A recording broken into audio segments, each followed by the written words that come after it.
Antes de contar a história dessa menina que eu preparei para vocês, eu vou descalçar os meus pés. Não é porque o sapato tá doendo, não. Por quê? Porque eu quero, como educadora e mediadora, levar vocês, diante de todas as palestras que aconteceram, no grau de empatia. E quando a gente se coloca no lugar do outro, a gente deixa as nossas crenças, a gente deixa o nosso histórico de aprendizagem, a gente deixa nossas metodologias e nós deixamos as nossas teorias. Quando nós somos pessoas com empatia, nós conseguimos ter amorosidade, né? Então, o que falta para esse país mudar? Ideias a gente viu que existem, pessoas capazes, pessoas que estão fazendo acontecer. É simplesmente uma coisa tão simples que é a amorosidade. E dentro dessa amorosidade nasce a flor que brota do impossível. A gente, vendo a imagem, né, o lodo, a lama, a gente vê impossibilidades. O que vai nascer no lodo? O que vai nascer na lama? O que sai daí? Né? Como que nós podemos imaginar ou pensar? Não dá nada. A única coisa que a gente vai ganhar é um pé sujo, né? Ou doenças, bactérias, ou seja o que for. Só que nós estamos enganados. Porque dentro do lodo e da lama nasce uma flor. E eu pesquisando para montar, né, a palestra, me comoveu bastante. Porque eu comecei a voltar, né, na história dessa menina. E quanto essa história está impactuando e formando novos transformadores e mediadores. E essa flor, ela se chama flor de lótus. E dentro dessas pesquisas, também está lá que tem vários cientistas ainda não sabem como isso acontece. Tem substâncias vegetais, tem várias informações, mas o como que acontece. E a história dessa menina é como a flor de lótus. Essa menina nasceu num bairro de periferia, evoluiu, foi parar na favela de Heliópolis. E dentro dessa trajetória, ela passou por exclusões, passou por fome, e olha, a fome dói. E pensa que a fome que dói é igual de um indivíduo para o outro? Não é igual. Quantas vezes a mãe teve que dar água para ir dormir, porque estava com fome? Essa menina também, ela trabalhou de panfletar no Farol, de entregar panfleto.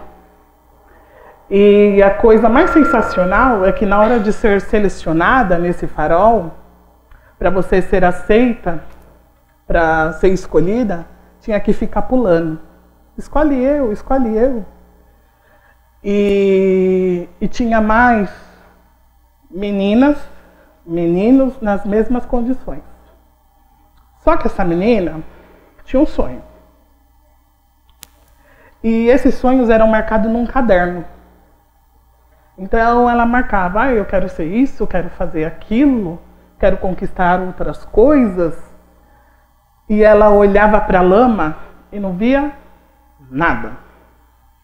E ela chegou aos 20 anos de idade dela e continuou vendo nada. O que ela encontrava era luz apagada, sem água em casa. Então os pais não trabalhavam, né? Era tudo vagabundo. Não.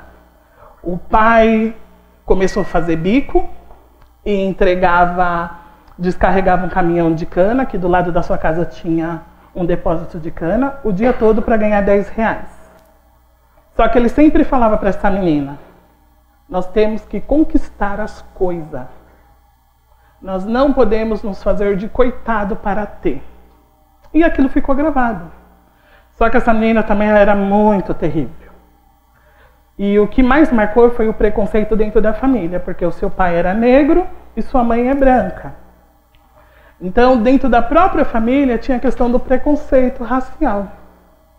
Tinha os primos, então, quando se fazia um leite para dar para todo mundo, para um era leite, para o outro, para nós, acrescentava água.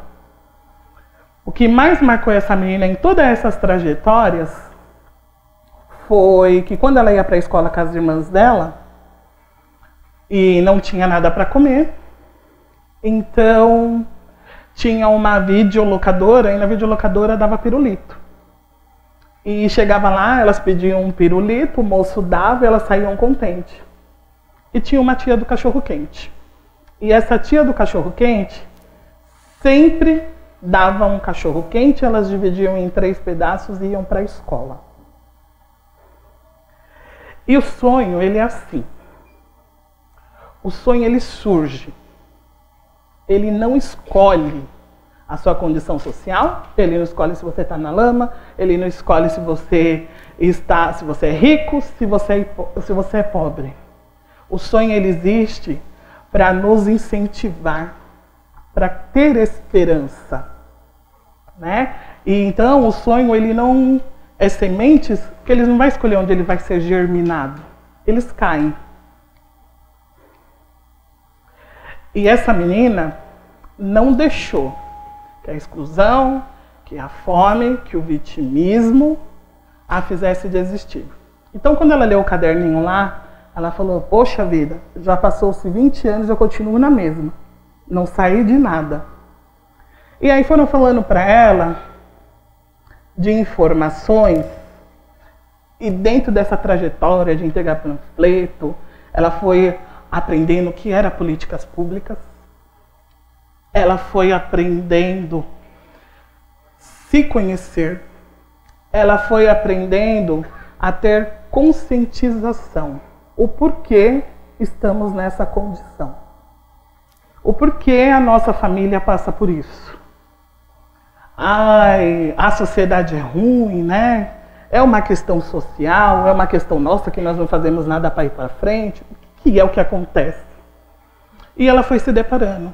E dentro disso, ela aprendeu a fazer projetos sociais. Ela aprendeu política, não é politicagem.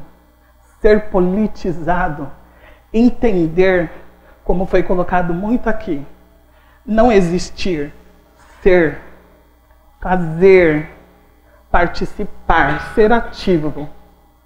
Então, ela indo para um determinado lugar, ela viu um jornal, e nesse jornal estava o nome de uma faculdade. Ela falou, vou tentar. Prestou o vestibular, passou. Faculdade paga, como que eu vou fazer para me cursar sem trabalho, sem nada, tudo em casa de ponta cabeça? Então ela foi conversar com a reitoria. Não sabia falar direito, só falava na malandragem, que vocabulário tinha, e conseguiu a vaga. Chegou nessa faculdade, ela se sentiu um peixe fora d'água. O que eu estou fazendo aqui? Essa não é a minha realidade. Mas vocês lembram que o sonho não escolhe onde ele vai ser germinado? E ela persistiu.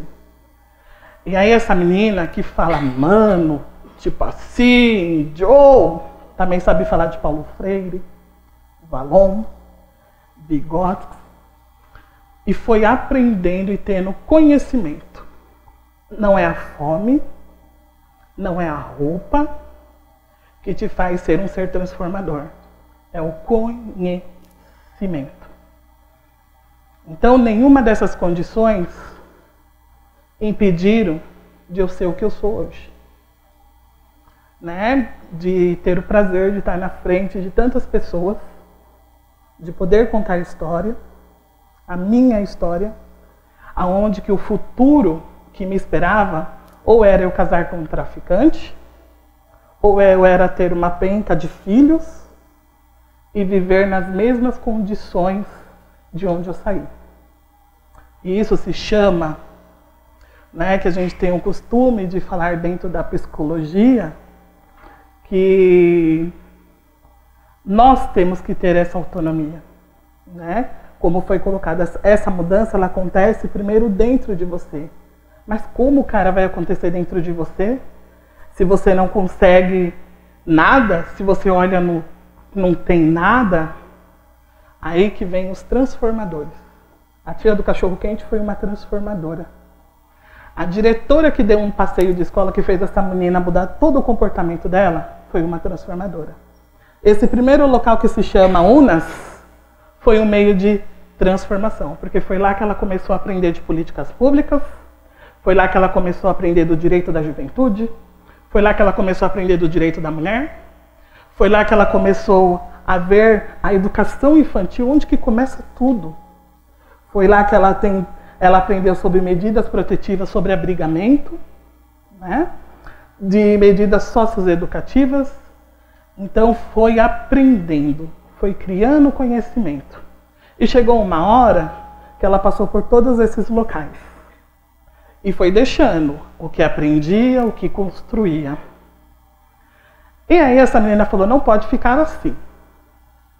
Cara, eu consegui. Dentro da periferia, muitas pessoas têm informação, como eu coloquei aqui. É só abrir um projeto social, vamos dar só alimentação, faz umas doações aí de roupa bazar, né? Faz uns bazarzinhos, a gente faz uma arrecadação. E o conhecimento de verdade? E a informação? Porque esse menino, ele vai ficar na idade dos 20 e 30 anos.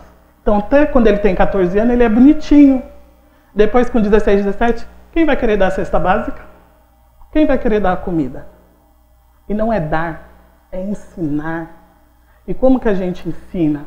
Com o conhecimento, porque isso ninguém tira da gente.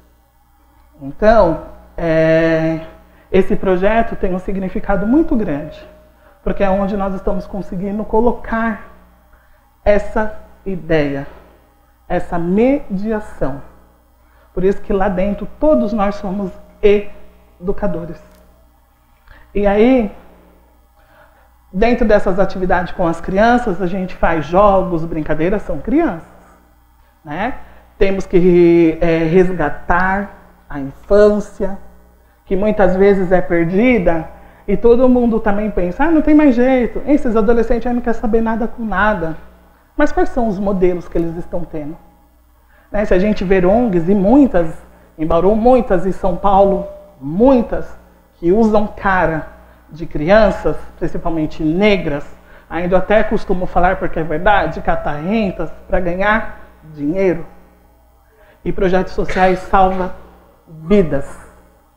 Salvou a minha. Então, e como foi colocado, se pessoas boas têm que abrir a boca para falar, tem que abrir a boca para questionar e falar que está errado.